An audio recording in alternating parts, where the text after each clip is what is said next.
ہے کہ نبی کریم صلی اللہ علیہ وسلم نے کہا جس کو حسب نسب والی کوئی عورت برائی کی دعوت دے اور وہ اللہ سے حیا کرتے ہوئے اپنے آپ کو پکیزہ رکھتے ہوئے اس کو صرف یہ کہہ دے کہ میں اللہ رب العزت کا خوف کرتے ہوئے تیرے سے یہ غیر اخلاقی تعلق تجھے ہاتھ بھی نہیں لگاؤں گا، تو کل قیامت کے دن ان 7 خوش نصیبوں میں ہوگا جن کو عرش عظیم کا سایہ ملے گا، جس دن کوئی سایہ اور نہیں ہونا۔ یہ بہت بڑی نیکی ہے، اور حضرت یوسف نے اس نیکی کے اوپر کیسے عمل کیا؟ قالت حیت لک، عورت نے دروازوں کے اوپر دروازے غلقت الابواب، ایک کے بعد دوسرا دروازہ، رستوں سے آشنا، کوئی خطرہ نہیں کہ خامند آ جائے گا، سارے رستوں کا پتہ، یوسف اسی محل میں پلے ہوئے ایک ایک راہداری کو جانتے ہیں۔ پیچھے تنہائی میں لے گئی اور کیا کہا؟ حیت لک، اب آ جا، اب آ جا۔ قال معاذ اللہ، کیسے آؤں؟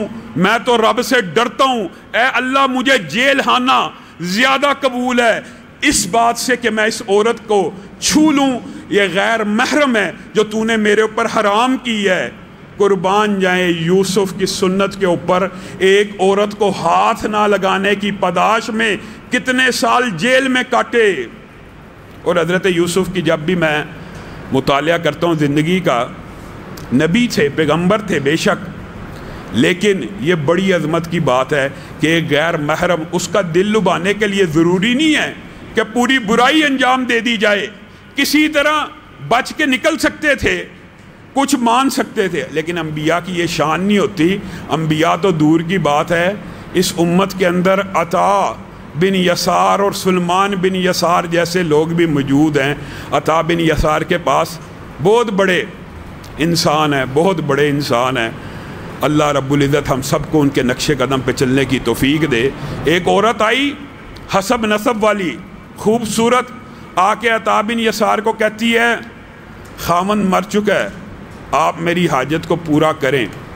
عطا بن یسار، ان کی آنکھوں سے پانی گرنا شروع ہو گیا، زارو کتار رونے لگے۔ بھیا سلمان آئے، کہا عطار رو رہا ہے، اتنا عظیم ولی اللہ، وہ بھی رونا شروع ہو گئے۔ عورت نے موقع غنیمت جاننا نکل گئی۔ ایک عرصہ بائی کو جرت نہ ہوئی کہ بڑے بھائی سے پوچھ سکے یہ کیا معاملہ تھا۔ عورت سامنے بنی سمری بیٹھی تھی، آپ رو رہے تھے۔ پھر ایک رات مصر گئے، مصر کے اندر سوئے، خواب آئی، تو اس خواب کے بعد چھوٹے بھائی نے اصرار کیا آج آپ خواب سے اٹھ کے، نیند سے اٹھ کے رو رہے ہیں، مجھے بتائیے ماجرا کیا ہے، ساری بات بتلائیے۔ عطا کہتے ہیں آج رات سویا ہوا تھا، مصر کے اندر آیا ہوا ہوں، حضرت یوسف علیہ السلام خواب میں آئے ہیں۔ یہ بھی اللہ تعالیٰ کی عجیب و غریب حکمتیں ہیں، بشارتیں ہیں۔ اللہ تعالیٰ اپنے اولیاء کو، انبیاء کو خواب کے اندر پتہ نہیں کس طرح نیک لوگوں کی تسلی اور تشفی کے لیے بھیج دیتا ہے۔ عطا بن یسار کہتے ہیں میں حضرت یوسف سے کہنے لگا کہ آپ نے عظیم اخلاقی قربانی دی، آپ نے پکیزگی کی رہتی امت کے لیے مثال قائم کی۔ حضرت یوسف نے کہا جو میں نے مثال قائم کی سو کی، اللہ نے مجھے تیرے پاس بھیجا ہے کہ جو تو نے مثال قائم کی اللہ نے تیرے سارے گناہ معاف کر دی۔ آنکھوں کی حیا رہی نہیں۔ ایسے ایسے سکالر تمہارے معاشرے میں موجود ہیں، عورت با حجاب، با نقاب، با پرد مسجد میں آئے، با حجاب، با نقاب، با پرد، ننگے چہرے کی بات نہیں ہو رہی، صرف خوشبو لگائی ہوئی ہے ایسی جو غیر محرم کے ناک سے ٹکرائے۔ حدیث کے الفاظ ہیں یہ عورت گھر جائے اور غسل جنابت کرے۔ کہاں پہ حیا؟ اور عورت اگر بازار چلی جائے، یہ ننگے چہرے کی بات نہیں میں کر رہا، آپ نے اس بات کو سمجھنا ہے۔ ایک وہ ہے جو بن سمر کے ننگے منہ لوگوں کو مائل کرتے ہوئے آتی ہے، اس کی جو وعیدیں ہیں اس والے سے ایک عرصہ قبل آپ کے سامنے بڑی تفصیلی گفتگو ہوئی تھی۔ جو سننا چاہتا ہے سوشل میڈیا پہ وہ لیکچر موجود ہے۔ میں صرف اس عورت کی بات کر رہا ہوں جو با حجاب با نقاب چہرہ ڈھانپ کر بازار گئی ہے لیکن جسم کے اوپر خوشبو لگی ہوئی ہے. نبی کریم صلی اللہ علیہ وسلم نے مسجد والی کو تو جنابت کا غسل کا حکم دے دیا، لیکن جو بازار جا رہی ہے اور جسم کے اوپر خوشبو ایسی ہے کہ غیر محرم متوجہ ہو سکتا ہے، صرف متوجہ، نہ چہرہ دیکھ سکتا ہے نہ کوئی چیز دیکھ سکتا ہے، صرف اس کی طرف متوجہ ہو سکتا ہے کہ یہ کس نے اتنی عمدہ خوشبو لگائی ہے. معاذ اللہ. نبی کریم صلی اللہ علیہ وسلم نے کہا فہیہ زانیہ. یہ کوئی مولوی فتویٰ نہیں دے رہا، نبی کریم نے کہا وہ ایسی عورت ہے جیسے وہ بری ہو. معاذ اللہ. اس سے مراد یہ نہیں ہے کہ اس کو سنگسار کر دینا ہے، لیکن گناہ کی شدت بتانے کے لیے نبی کریم مجھے اور آپ کو کہہ رہے ہیں نظر کی حیا ایسی ہونی چاہیے. نبی کریم کے سامنے تو ایک غیر محرم عورت نے ہاتھ بڑھایا تھا بیعت کے لیے. نبی کریم نے کہا تھا میں عورتوں کو مصافحہ نہیں کرتا، اے عورت اپنے ہاتھ کو پیچھے کر لے. میں محمد صلی اللہ علیہ وسلم چھونا تو دور کی بات ہے، غیر محرم کی انگلیوں کو دیکھنا بھی گوارا نہیں کرتا. نبی کریم صلی اللہ علیہ وسلم کی حیا یہ ہو. اسلامی حکم شرعی صحیح بتا رہا ہوں. لوگ سمجھتے ہیں مولویوں نے قصے کہانیاں بنائی ہوئی ہیں، اللہ کے قرآن میں عورت گھر میں ٹکے، یہ جی مولوی کہتا ہے. ایک کمپنی نے اشتہار بھی معاذ اللہ بنا لیا تھا کہ یہ جملہ نہیں داغ ہے. ایک کمپنی نے یہاں تک ارداز سرائی کی. صحیح شرعی حکم پتہ کیا ہے؟ کوئی غیر محرم حکم شرعی ہے، مولوی کا قول نہیں ہے. کوئی غیر محرم تیرے گھر کے اندر جھانک رہا ہے، درز سے، تالے کے سوراخ سے، اوٹ سے، دیوار سے، چھت سے جھانک رہا ہے، شرعی حکم ہے، کسی مولوی کا فتویٰ نہیں ہے. تو اس کی آنکھ کو اگر پھوڑ دے گا تیرے اوپر کوئی قصاص نہیں ہے. کیوں؟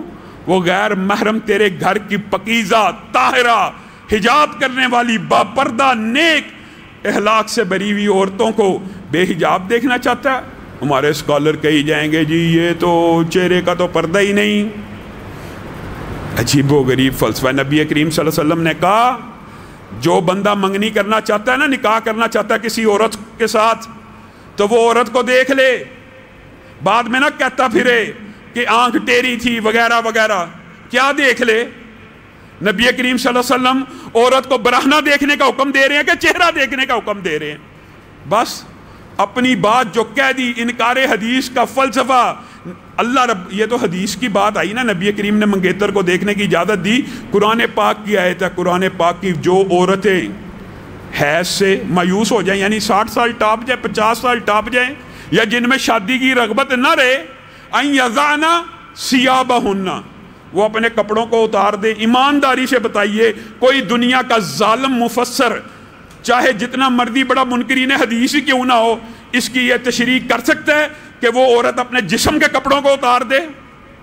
کہاں کے کپڑوں کو اتار دے؟ چہرے کے کپڑوں کو اتار دے. اور ساتھ ہی یہ بھی کہا اور اگر لے ہی رکھے 60 سال کی عمر کی عورت بھی چہرہ ڈانپی رکھے اس کے لیے بہتر ہے. قرآن کہہ رہا ہے. ہم نے حیا کے کیا کلیے بنائے ہوئے ہیں، حیا کی کیا باتیں بنائی ہوئی ہیں. اپنی بچیوں کے دکھ اور ظلم کی بات، اپنی بچیوں کے کپڑے شارٹ، اپنی بچیوں کے کپڑے شارٹ کرتے چلے جا رہے ہیں. نہ ان کے موبائل کے اوپر چیکنگ ہے، نہ ان کے سوشل میڈیا کے اوپر چیکنگ ہے. اللہ رب العزت جو کہا گیا، جو سنا گیا، اس کو سمجھنے کی توفیق عنایت فرمائے. بہت سے ساتھیوں نے دعا کے لیے درخواست کی ہے. ایک بات میں اور کہنا چاہتا ہوں کہ جمعرات ہے. نبی کریم صلی اللہ علیہ وسلم کی صحیح احادیث اس بات کے اوپر دلالت کرتی ہیں کہ جب یہ دن آئے تو نبی کریم صلی اللہ علیہ وسلم کے اوپر کثرت سے درود بھیجنا چاہیے. میرے بھائیو، درود بھیجنا، جیسے آپ کو پہلے ذکر اذکار بتاتا ہوں، درود کے حوالے سے یہ بات سمجھ لیں کہ جو بندہ ایک مرتبہ نبی کریم پہ درود بھیجتا نا، اللہ اس کے اوپر 10 مرتبہ درود بھیجتے ہیں. اللہ. اور صرف اس کے اوپر بات نہیں ہے، بندہ درود پڑھتا رہتا ہے. نبی کریم نے کہا جس وقت تک وہ درود پڑھتا رہتا ہے فرشتے اس کے اوپر درود پڑھتے رہتے ہیں. کیا چاہیے؟